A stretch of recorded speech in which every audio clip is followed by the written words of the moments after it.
Juara harapan? Harapan 1 gitu. Kenapa tidak juara 1? Pilihannya sama murid, dia bilang, hayang golok, hayang celurit, Pak. Oke, kembali lagi di podcastnya Geraha Kreatif. Hari ini kami kedatangan tamu spesial dari Rumah Inspiratif. Ini adalah salah satu anak muda di Kabupaten Serang atau Provinsi Banten yang sudah melanglang buana memberikan inspiratif kepada semua anak-anak muda di Provinsi Banten dan butuh banyak dipertimbangkan oleh berbagai kalangan, kira-kira gitu. Selamat datang Kang Faiz. Alhamdulillah. Diminum dulu. Minum. Saya mengenalkannya tidak ini ya. Benar ya? Iya. Kang Faiz, gimana kabarnya? Alhamdulillah baik ya. Baik. Ini buat rumah inspiratif itu idenya dari mana sih, Kang? Ide ini sebenarnya memang lahir dari salah satu keterpanggilan jiwa sosial saya. Karena memang dulu saya sempat dibesarkan dari seorang anak pedagang tempe keliling. Dari 9 bersaudara. 9 bersaudara? 9 bersaudara yang bisa kuliah cuma 1. Subhanallah. Dan inilah adalah satu harapan besar bagi kami. Bagaimana kegiatan-kegiatan di rumah inspiratif ini bisa memberikan salah satu solusi untuk kecerdasan kalangan umat. Khususnya juga generasi bangsa kita. Karena memang kalau kita lihat bahwa masalah besar di kalangan kita dari dulu sampai sekarang adalah the greatest problem that has confronted man, immemorial is the moral problem. Satu masalah besar yang dihadapi bangsa kita adalah permasalahan moral, sehingga menurunkan satu mentalitas anak bangsa kita, sehingga memang mudah sekali untuk putus asa. Makanya saya hadirkan rumah inspiratif untuk bisa memberikan inspirasi dengan satu wadah. Wadah ini tentunya bisa melahirkan generasi-generasi muda yang bermental baja. Oke, berarti CCM-nya sebetulnya memperbaiki SDM. Memperbaiki SDM. Cita-cita mulia adalah memperbaiki SDM. Gitu. Ya, alhamdulillah. Luar biasa. Berarti dari anak keberapa, Kang, dari 9 bersaudara? Saya anak kelima dari 9 bersaudara. Kita sama.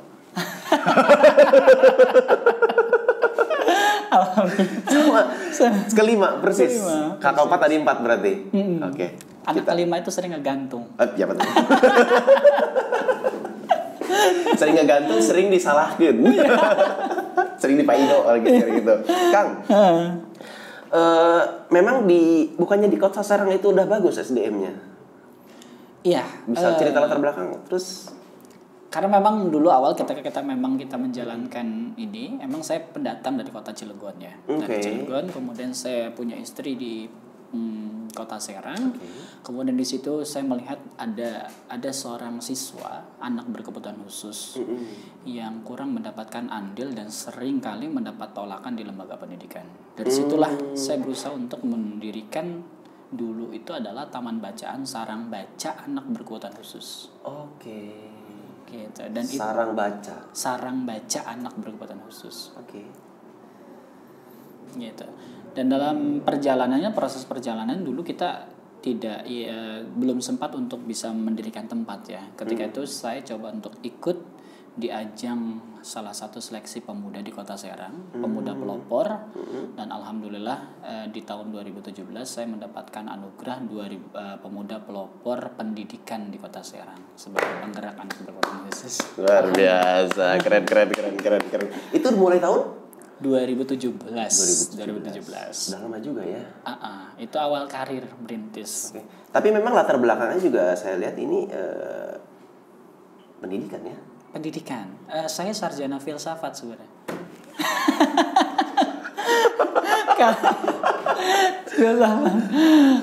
Mindset.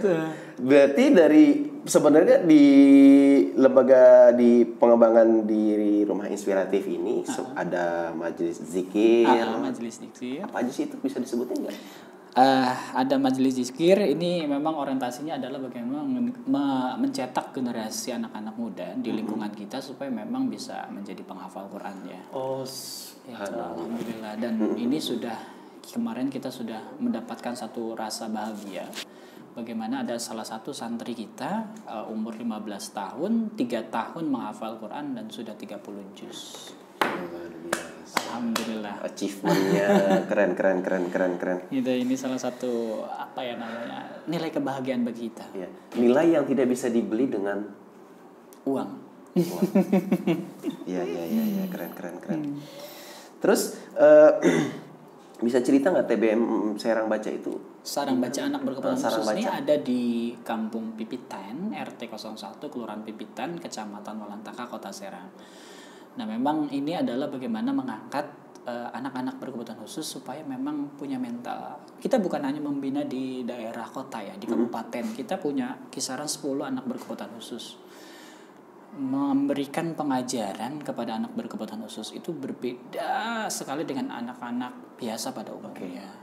Ada hal yang memang sangat tragis ketika kami berusaha untuk memberikan pengajaran kepada mereka. Ketika memang mereka segala kebutuhannya tidak dipenuhi, mereka sering kali membenturkan tubuhnya, menyakiti tubuhnya. Itulah kadang merasa ibanya kita ya gitu kan. Terus juga ada yang sesuatu yang sangat mukjizat, yang sangat luar biasa ketika saya mengajari anak berkebutuhan khusus.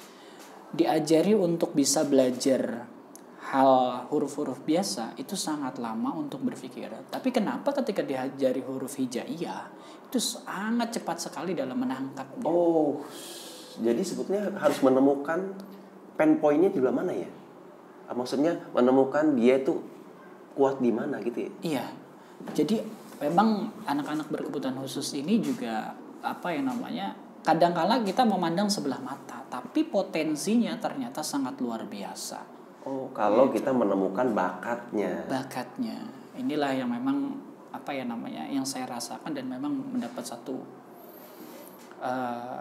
rasa syukur yang memang benar-benar saya rasakan. Kenapa? Karena memang dalam posisi ini saya tentunya hari ini diciptakan benar-benar menjadi orang yang sempurna di mata manusia biasa.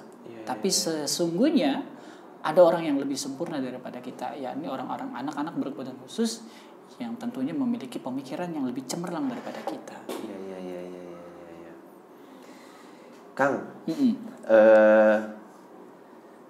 Kang kan berbagi terus nih. Keluarga gimana?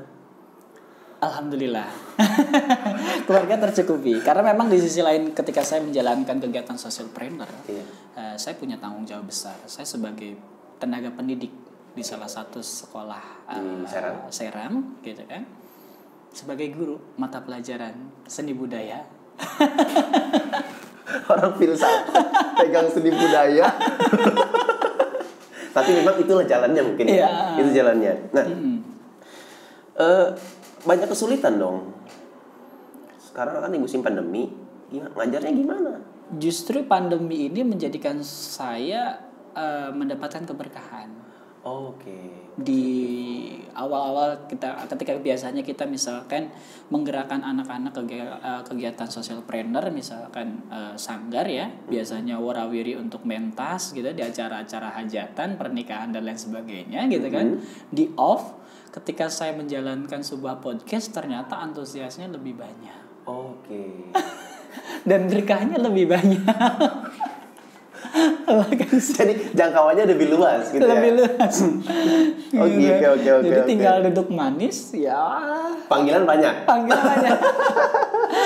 Termasuk kemarin gitu ya. Kemarin Ya. sempat diminta untuk jadi announcer di salah satu acara Kementerian Pariwisata dan Ekonomi Kreatif ya.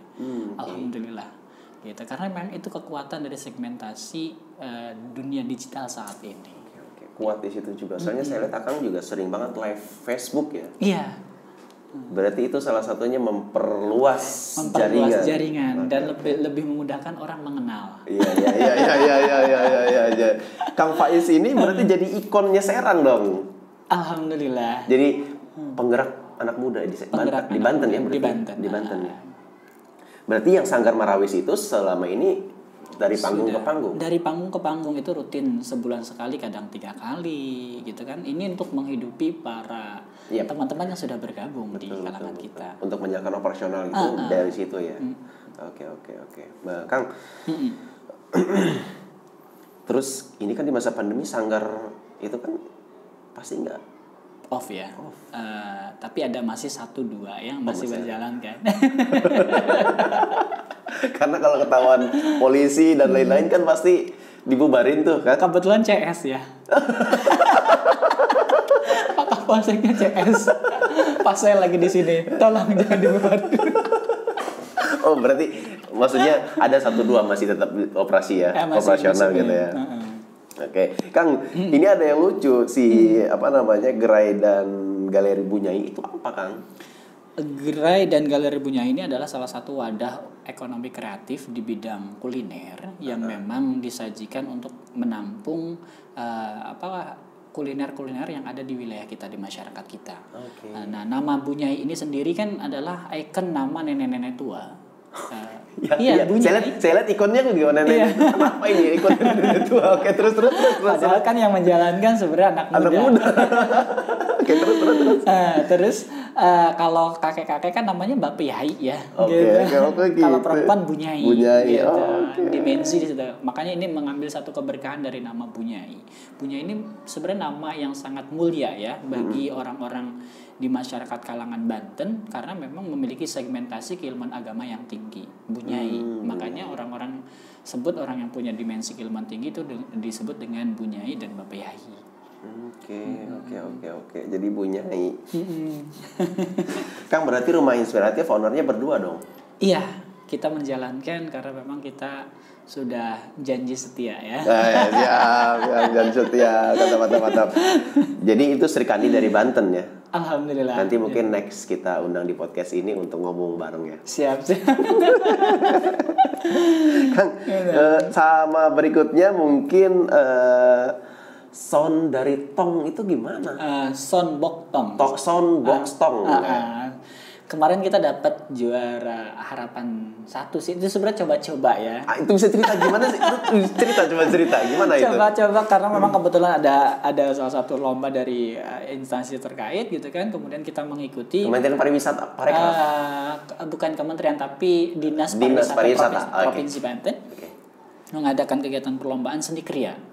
Saya coba gitu kan membuat, karena memang itemnya sudah dikasih, tongnya, kandinya sudah dikasih gitu kan, tinggal bagaimana kita mengkaryakan karya tersebut untuk menjadi lebih kreatif gitu ya segmentasinya. Akhirnya saya berpikir bagaimana sound system ini bisa menjadi bisa enak didudukin, juga bisa enak sambil duduk, juga mendengarkan musik.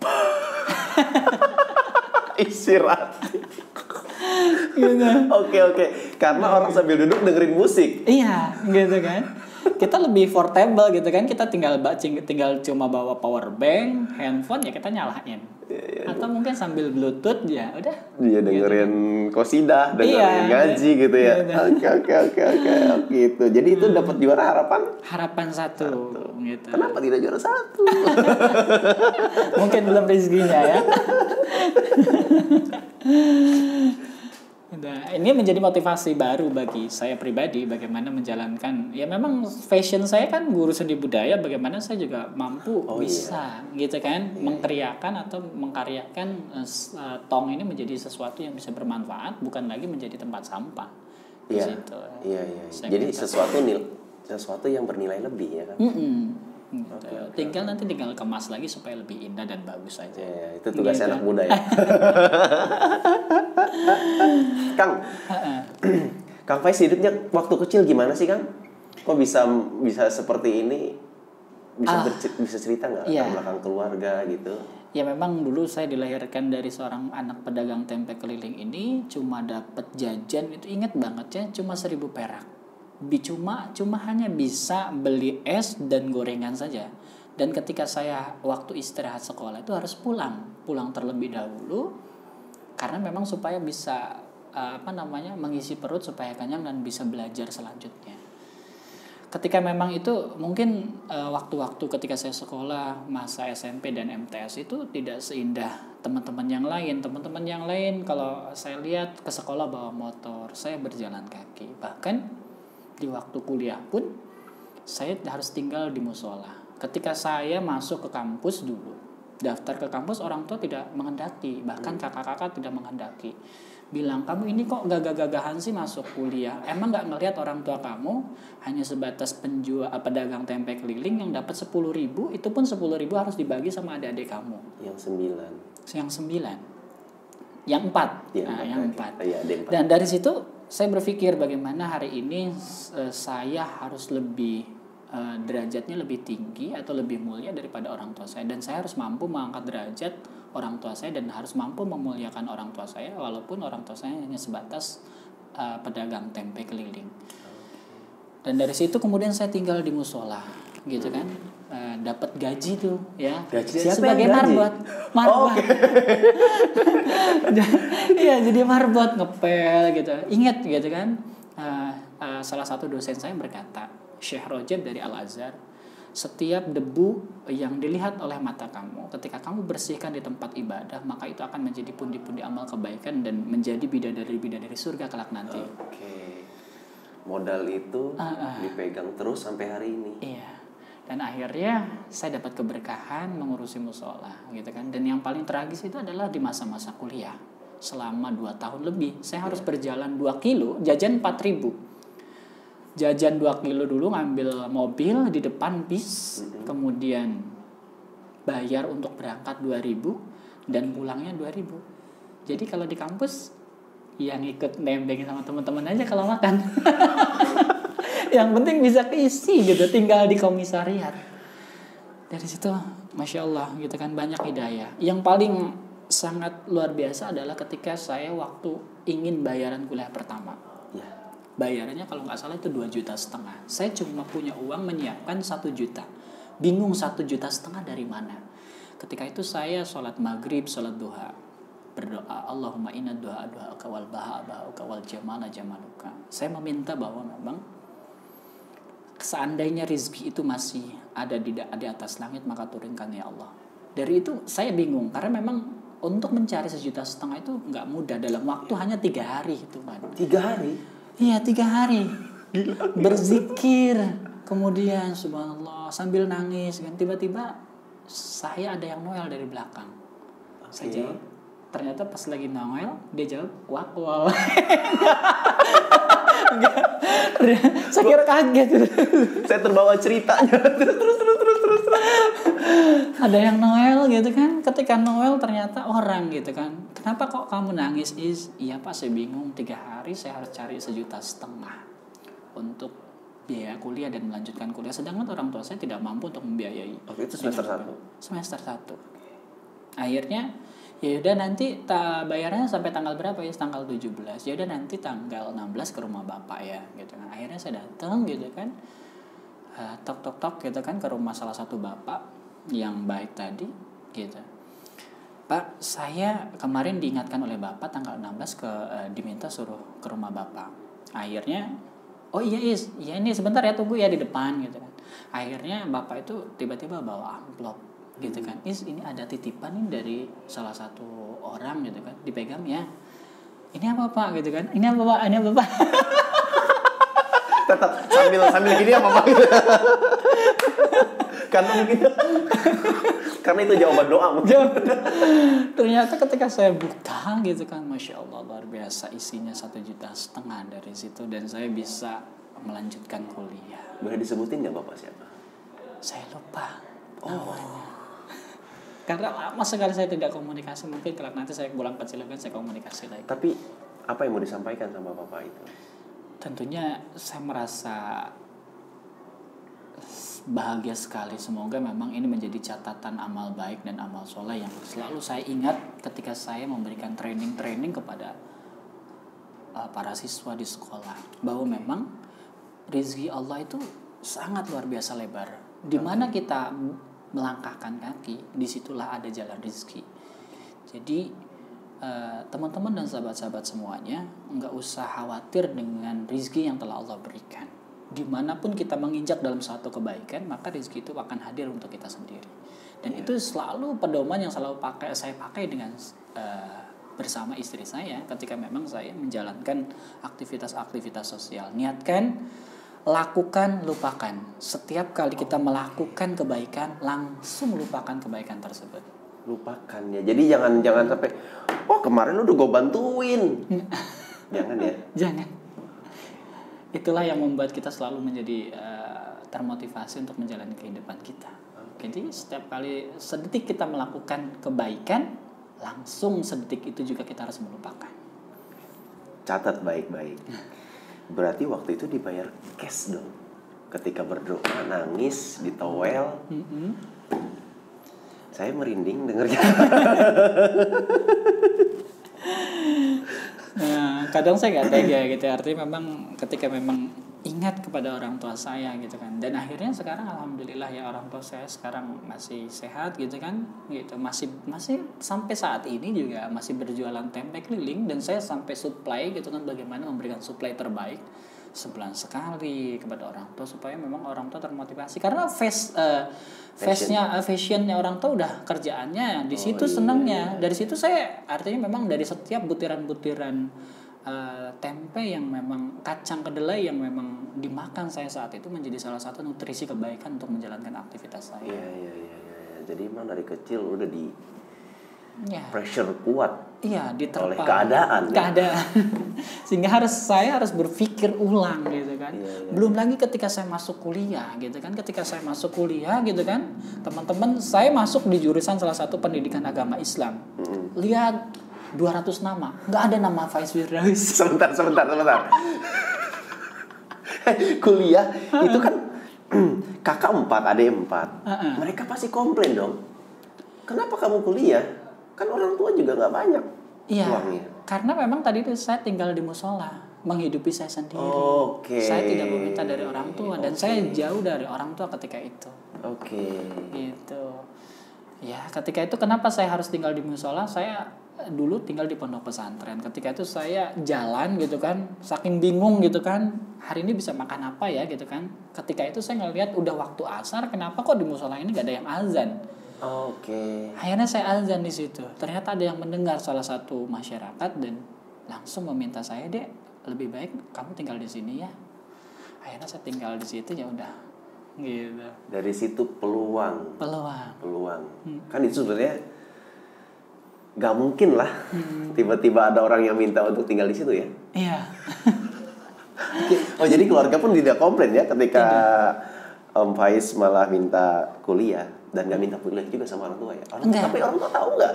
Tahu, bahkan 1.000 perak pun saya nggak minta sama sekali sama orang tua, dari mulai pendaftaran dan sampai juga selesai kuliah. Keren. Sampai biaya wisuda pun nggak, gitu kan. Cuman mak minta doanya.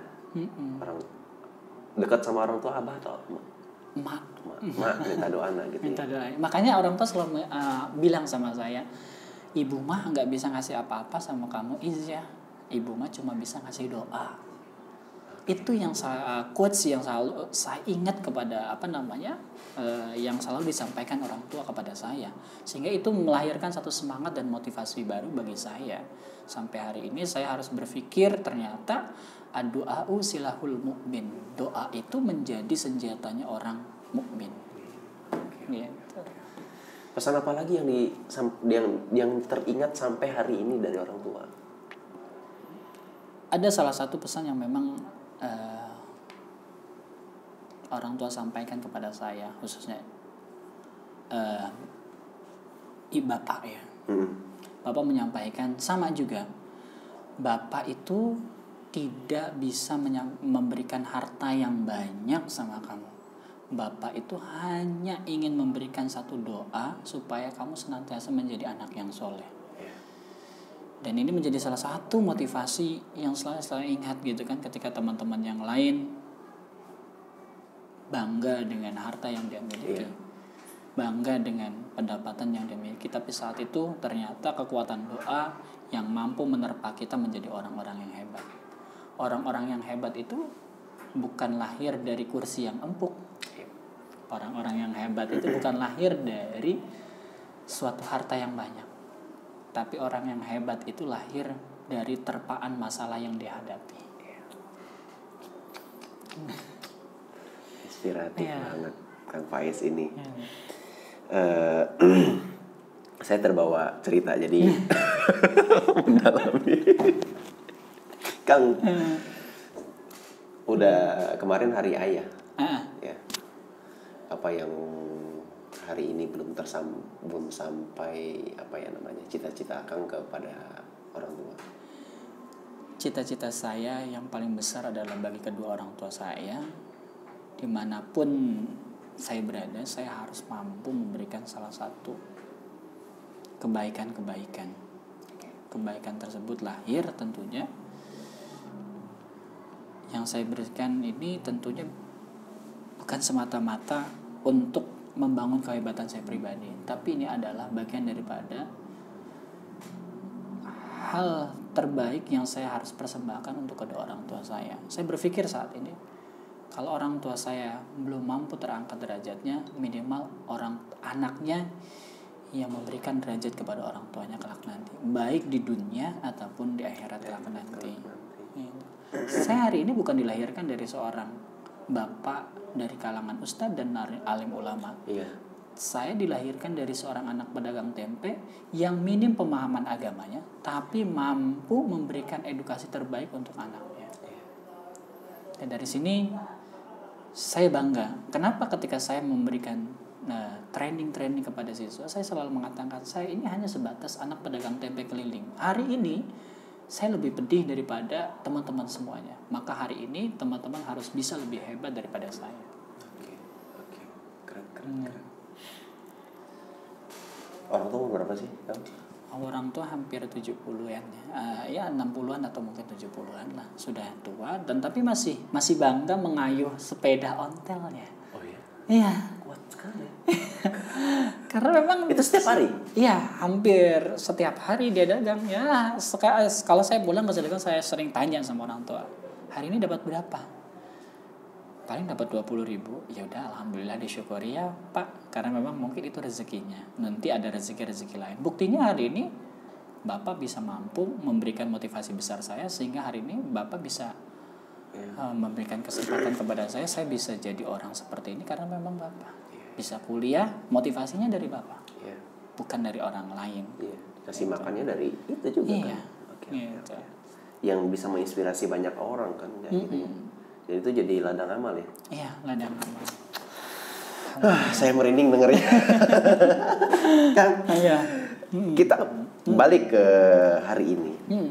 Akang punya prestasi pemuda pelopor bidang pendidikan Kota Serang. Itu bisa cerita apa sih, Kang?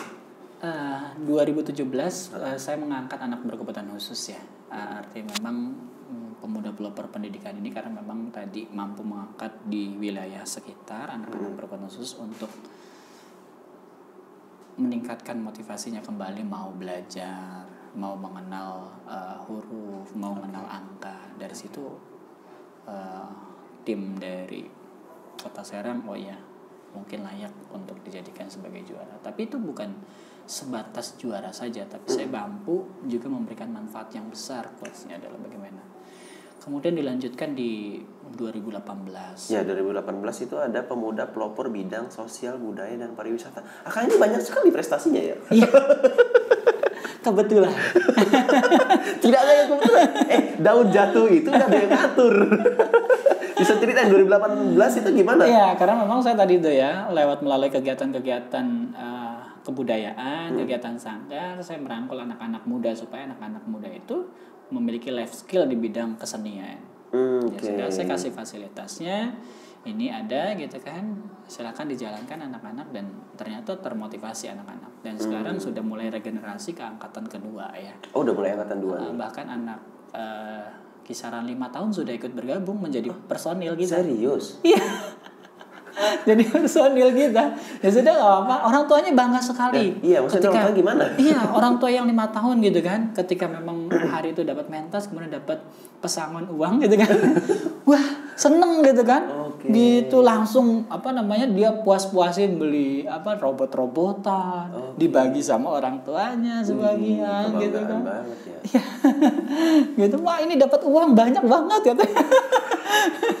Jadi ya, bergambar dari cerita Kang Faiz tadi luar biasa sih. Jadi anak-anak 5 tahun juga udah bisa dilibatin, apalagi di musim pandemi.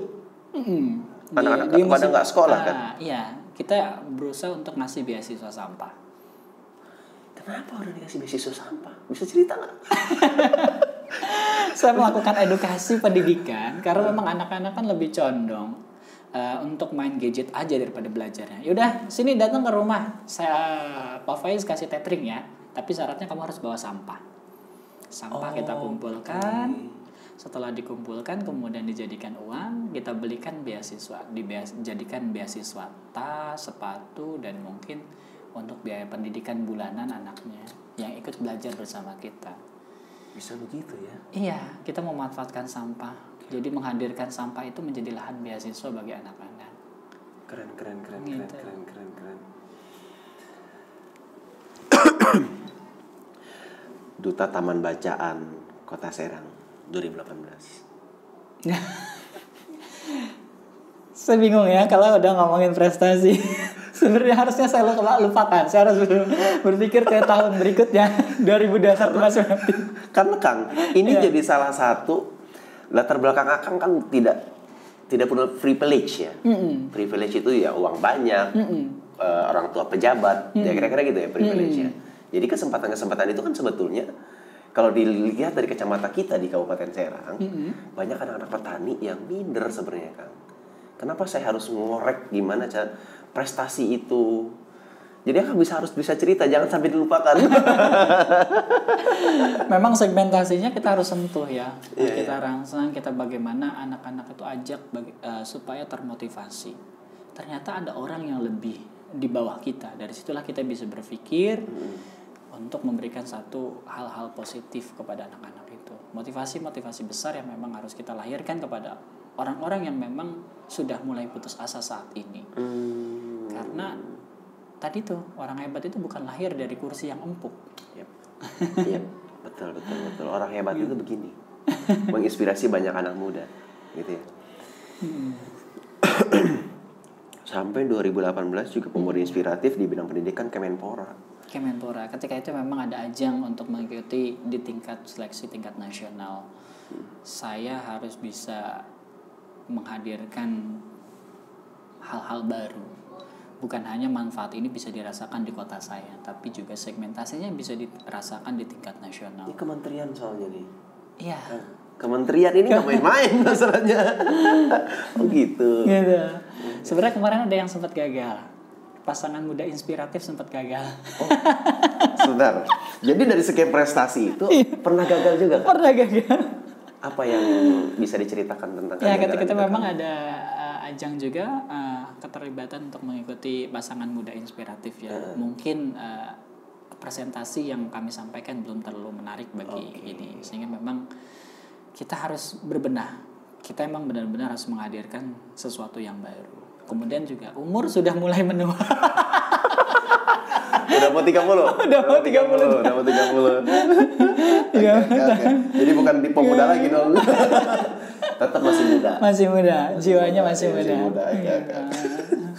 Makanya hari ini saya tergabung di kebetulan saya wakil ketua Forum Ekonomi Kreatif di Kota Serang. Gitu ada 16 subsektor ya di situ ya. Apa aja tuh? Ada di antaranya juga kuliner, kemudian juga film dan lain sebagainya. Ini ada 16 subsektornya ya. Ini juga melahirkan salah satu nuansa baru mendorong bagi kalangan anak-anak muda untuk terus berpikir melahirkan hal-hal baru. Tentunya kalau hari ini subsektornya ada yang pertama misalkan aplikasi dan pengembangan permainan anak atau permainan. Di Banten sedikit orang yang pengen bikin aplikasi. Harusnya kita hari ini didorong, terutama Geraha kreatif. Menciptakan produk hari ini.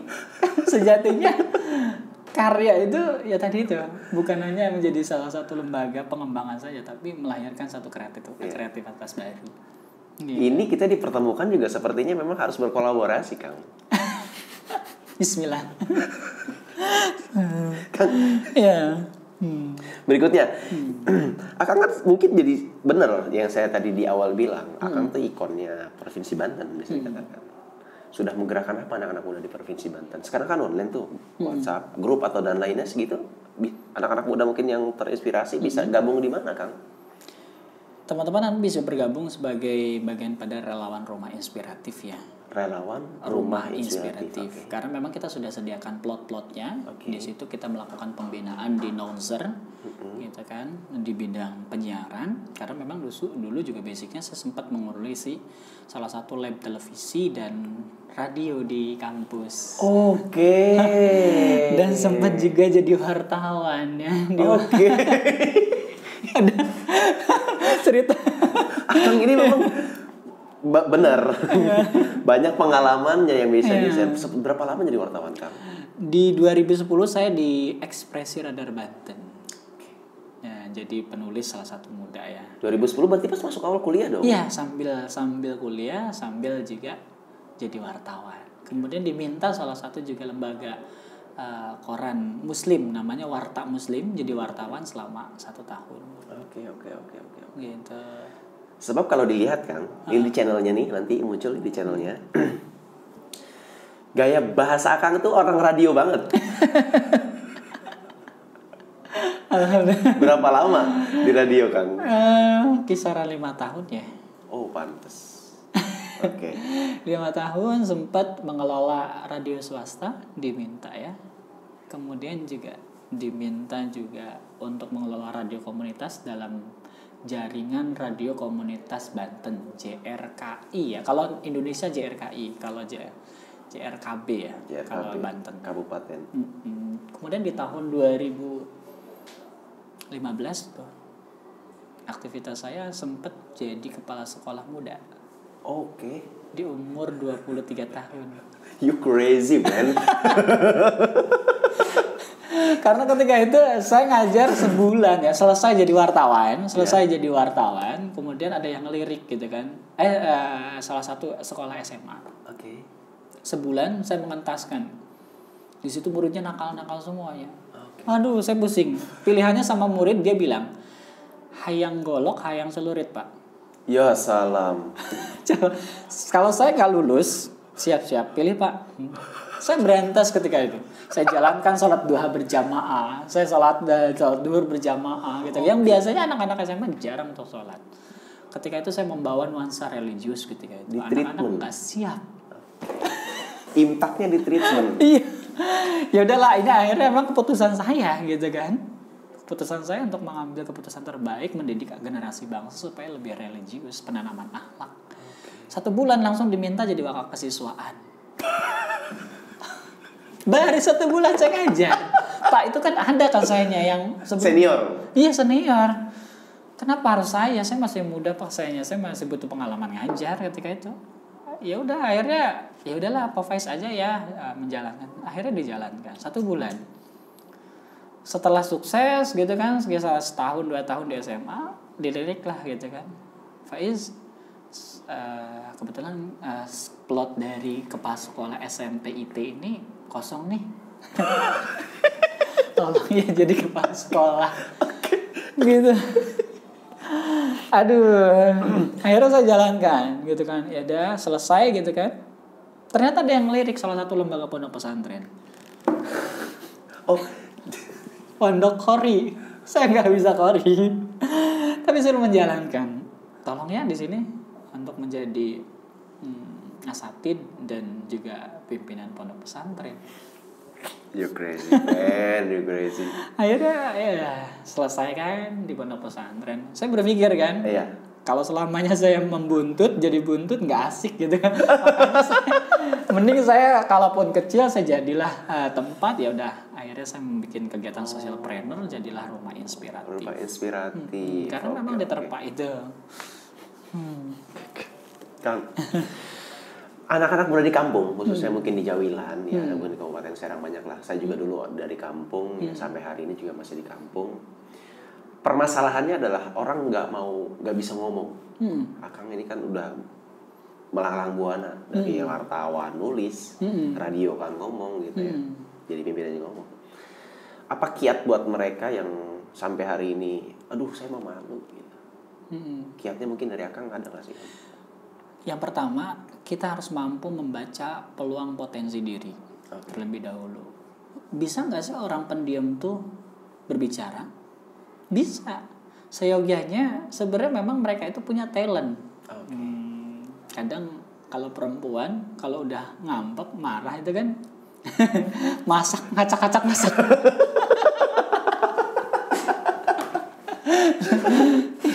Jadi nah dari situ tuh digali potensinya gitu kan. Secara perlahan-lahan. Dipetakan map dulu. Ya di mapping dulu ya. Iya, jadi di mapping dulu.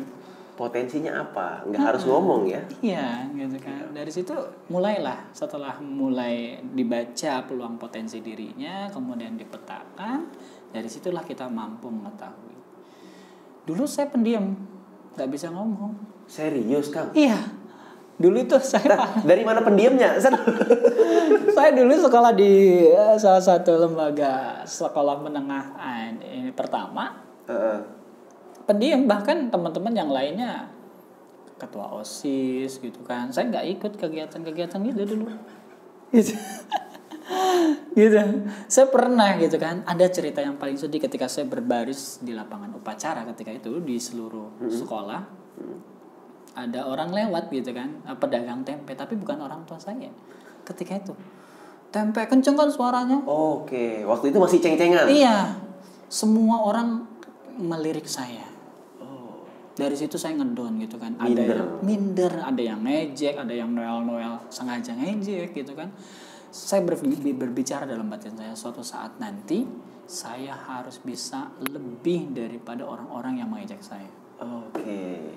Alhamdulillah, dan hari ini saya ingat sekali dengan teman-teman saya yang dulu ketua OSIS gitu kan, yang dulu sebagai ketua wakil MPK OSIS. ya. Iya. Dia dulu hebat, kenapa sekarang standar pada umumnya. Sinarnya ngedrop gitu. Iya. Kan waktu itu zaman tahun 90-an kan di sekolah kan ceng-cengan bapak tuh, ya kan. Wah, Arka gitu kan. Yang namanya Pak Arka kan gitu ya. Oh, jadi dari situ sempat down juga. Ntar dulu, gue tuh sebenarnya masih nggak percaya kalau dari kecil nggak banyak ngomong ya. Tapi nanti kita klarifikasi sama Umi ya, sama istri ya. Istri nanti kita klarifikasi. Saya bisa berbicara karena memang tuntutan pekerjaan gitu. Ngajar setiap hari gitu kan. Akhirnya bisa lah gitu kan. Gitu. Dulu terobsesi sekali bagaimana saya bisa berbicara dan memberikan motivasi. Gitu, sehingga saya ya tuntutan saya harus bisa ngomong mau nggak mau. Ya dari berbagai bidang kita harus bisa ngomong ya. Berarti mulai ngomong itu dari kuliah dong. Dari kuliah. Ikut organisasi banyak. Iya, dari situ banyak pengalaman yang saya dapatkan gitu kan, diterpa dengan kegiatan-kegiatan kemahasiswaan, banyak link, banyak informasi, disitulah. Ditambah lagi Tridharma Perguruan Tinggi pengabdian, akhirnya ketika saya turun di masyarakat, pengabdian di organisasi kita coba terapkan. Oke. Ya. Berarti pengalaman berorganisasi di kampus itu sangat pengaruh banget sama diri Akang. Iya. Khususnya saya sebenarnya hampir sekolah 12 tahun nggak pernah diterpa dengan sesuatu yang menarik dan bagus. Ya ikut kegiatan ya kayak gitu, saya hanya sebatas pelengkap. Menggugurkan kewajiban. Pelengkap saja gitu kan. Gitu. Bahkan nggak dapat nggak pernah dapat juara, nggak pernah dapat prestasi zaman sekolah dulu gitu kan. Ngelihat teman, wih bangga banget ya, kayak kalau kita berprestasi selalu dipuji sama guru, gimana ya caranya. Tapi kebatasan intelektual saya cuma setengah. Karena di kampung kan, maksudnya orang tua juga nggak punya privilege kan. Iya, akhirnya saya berpikir untuk memunculkan 3 kecerdasan. Yang pertama, kecerdasan intelektual. Ternyata cerdas intelektual itu nggak cukup. Kita pintar matematika, bisa matematika, tapi kadang orang yang pintar matematika ketika dicontekin pelit. Oke, biasanya begitu. Sehingga saya greget, oh ternyata cerdas intelektual itu nggak cukup, harus diimbangi dengan kecerdasan spiritual. Bagaimana mampu membangun, memberikan motivasi. Kalau kita pintar matematika, gitu kan? Ya bukan dicontekin caranya, tapi kita ngajarin teman kita. Dikasih spirit nih caranya seperti ini, aljabar itu seperti ini. Dikasih tahu. Iya. Kadang kan orang dikasih spirit, ada yang mau termotivasi, ada yang enggak. Ternyata harus dibutuhkan juga kecerdasan emosional. Kita harus ada perhatian. Kalau hari ini ada teman kita yang memang belum makan di sekolahnya, ya kalau kita jajan 10.000 ya seyogyanya kita ngasih 3.000 atau 5.000 sama teman kita, memberikan rasa perhatian. Dan hari ini yang menguatkan kepada saya adalah saya melahirkan kecerdasan emosional ini lebih tinggi daripada kecerdasan intelektual dan spiritual. Empati. Dari situ. Satu lah berikutnya Bang. Kang. Kebetulan ini lagi LDKS. Latihan dasar kepemimpinan kan di sekolah-sekolah SMA. Kemarin juga sempat diminta untuk ngisi LDKS Kang. Apa sih tips buat anak-anak yang lagi LDKS? Nah, dari Kang. Hari ini teman-teman yang sedang mengikuti latihan dasar kepemimpinan tentunya pemimpin yang besar itu lahir dari sebuah terpaan yang besar. Jadi hari ini memaknai leadership seyogyanya teman-teman harus belajar satu, menerapkan kejujuran. Karena jujur itu penting, bukan jujur kacang hijau. Itu bubur. Jujur itu penting karena jujur itu adalah kunci kehidupan kita. Saya selalu menerapkan bagaimana harus berani jujur. Karena hari ini kalau kita nggak bisa jujur, bangsa kita akan rusak, bangsa kita akan hancur karena ya tadi itu sedikitnya orang yang jujur. Berarti dari mulai anggota, ketua harus pegang satu itu sebetulnya. Iya, semuanya. Ini penting bagi kita supaya memang kalau latihan dasar kepemimpinan bukan hanya mendapatkan motivasi saja, tapi bagaimana kita juga mampu mengaplikasikan nilai-nilai kepemimpinan tersebut.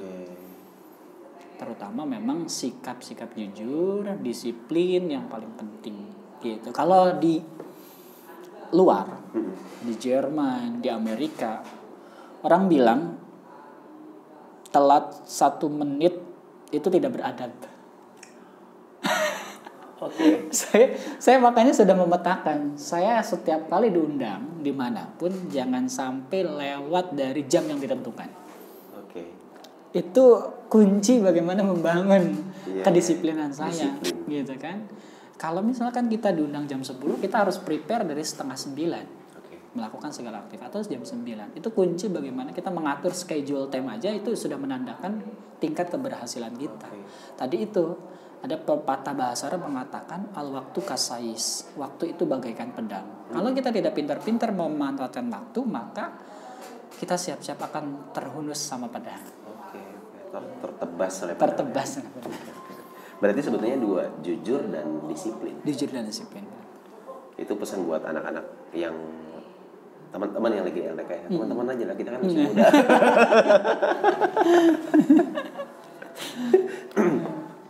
Berikutnya Kang, di kampus masih ada teman yang masih tidak bisa dilupakan nggak? Atau jangan-jangan istri itu teman kampus?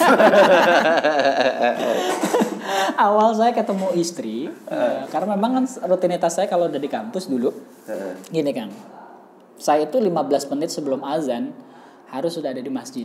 Karena harus rebutan mikrofon untuk azan. Lewatlah depan bank BTN gitu.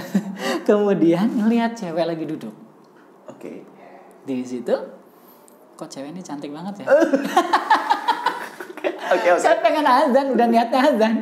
Akhirnya belok lagi, ngelihat lagi. Masya Allah, seandainya kelak-kelanti ini jodoh saya ya. Gugur niat saya pertama pengen melakukan kegiatan kebaikan. Aduh katanya, udahlah akhirnya saya balik lagi lah memutuskan untuk sholat. Akhirnya saya nggak dapet mikrofon tuh. Udah akhirnya setelah itu berdoa, ya Allah, semoga wanita yang tadi saya lihat dalam pandangan pertama ini kelak nanti menjadi jodoh saya. Doa waktu sholat itu. Iya. Gila lu. Crazy man. Emang sebenarnya dulunya saya udah pernah ngelihat istri saya gitu kan. Saya kebetulan gitunya jadi announcer di salah satu ajang perlombaan. Istri saya ini salah satu peserta lomba nasyid dan salah satu vokalnya. Oke. Di situ saya ngelihat, ya Allah, masya Allah, kerudungnya besar-besar gitu kan, garisnya besar-besar, semoga kelak nanti ini salah satunya ada jadi bagian. Saya nggak gitu kan, saya jadi announcer aja ngelihat, cuma ya bisa berpikir dan membayangkan ya, yang enggak. Waktu itu udah ketemu, tapi Enggak dan nggak tahu, cuma hanya sebatas berdoa aja gitu kan, cuma keinginan, ya siapa sih yang nggak punya keinginan gitu kan untuk mau merubah dirinya dan keluarganya kelak nanti menjadi keluarga yang baik, sakinah mawaddah warahmah kan gitu. Sudah tuh akhirnya saya kan memang sebelum itu ada aktivitas lagi siaran radio komunitas kan di lab radio di kampus. Akhirnya si cewek itu duduk di depan lab. Ya biasalah cowok kalau udah ada kesempatan gimana dong ya. Momen ya harus diambil sebaik mungkin gitu kan. Akhirnya dari situ ternyata dia curhat duluan, dia kenalan gitu kan, curhat, ngobrol-ngobrol gitu kan. Ya udahlah. Enggak dikasih nomor handphone, ketika itu saya udah minta gitu kan. Tetap dari kesempatan ya. Kan dia bilang gitu kan kakak itu kan aktif di sini, pasti tahu dong setiap wilayah dan teman-temannya.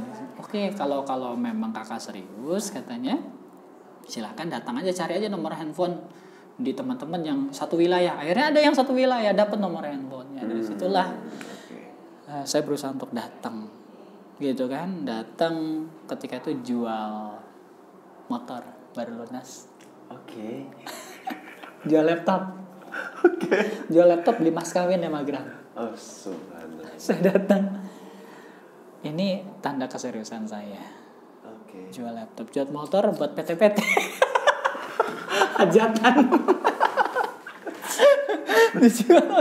Berarti orangnya tipikal komitmen. Iya, alhamdulillah ya. Saya berpikir orang tuanya bilang jangan nikahnya sekarang ya, kalau bisa setelah istri dahlianya lulus dulu ya. Nggak mau lah saya. Oke. Ya udah tahun depannya nggak mau lah. Dikasih waktu 8 bulan. Ya mau nggak mau ngejual motor yang dipunya. Tapi sebelumnya saya udah beliin motor dulu gitu kan. Oke. Dalam sistem ya, untuk jaga-jaga gitu, beli motor yang lain gitu. Ya udah dari situ berjalan lah gitu kan. Gitu akhirnya banyak yang datang gitu kan. Bahagia banget gitu kan. Dengan waktu yang sangat benar-benar terbatas tuh.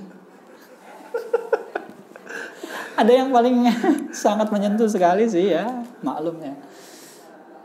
Udah melakukan kehidupan rumah tangga, ngebayarin semester, cari macam-macam lah gitu. Yang paling sangat luar biasa, istri lulus 3 tahun setengah dalam keadaan mengandung 9 bulan. Luar biasa. Teman-temannya yang lain 4 tahun, 5 tahun, bahkan ada yang DO.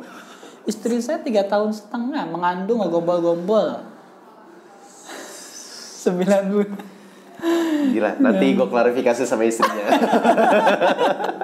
Nanti masuk episode Trikandi.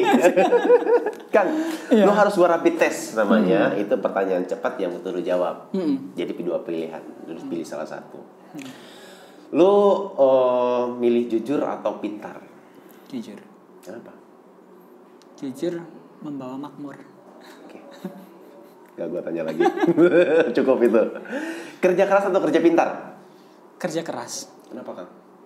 Karena kalau nggak kerja keras, kita tidak akan mendapatkan hasilnya.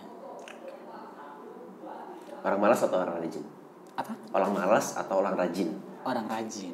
Kenapa, Kang? Malas kan juga kan bisa. Seyogianya kalau kita mulai sesuatu dengan kerajinan, rajin, pasti hidup kita akan menjadi enak. Iya. Lu termasuk orang rajin juga ya?